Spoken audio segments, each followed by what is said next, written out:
মরহুম আরাফাত রহমান খোকর ৫৬তম জন্মবার্ষিকী উপলক্ষে মিলাদ ও দোয়া মাহফিল। মোহাম্মদ শরীফুল ইসলাম, সিরাজগঞ্জ শাহজাদপুর প্রতিনিধির ভিডিও চিত্রে বিস্তারিত।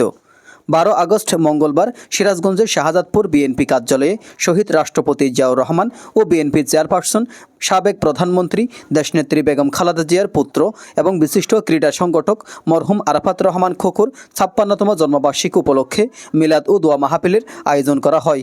অনুষ্ঠানে উপস্থিত ছিলেন শাহজাদপুর উপজেলা বিএনপির সাবেক সভাপতি জনাব মোহাম্মদ ইকবাল হাসান হিরু, সাধারণ সম্পাদক জনাব মোহাম্মদ আরিফুজ্জামান আরিফ, পৌর বিএনপির সাবেক সভাপতি জনাব মোহাম্মদ ইমদাদুল হক নওশাদ, সাবেক সাধারণ সম্পাদক জনাব মোহাম্মদ আলহাস আইয়ুব আলী, পৌর বিএনপির সাবেক সিনিয়র সহসভাপতি জনাব মোহাম্মদ রেজাউল ইসলাম রাজা, উপজেলা যুবদলের সদস্য সচিব আবদুল্লাহ আল মামুন সহ বিএনপি ও অঙ্গ সংগঠনের নেতাকর্মী এবং স্থানীয় জনসাধারণ।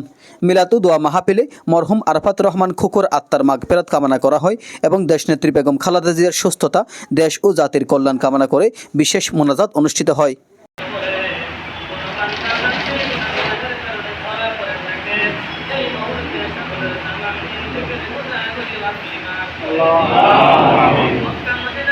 S N Nizamuddin, desk report.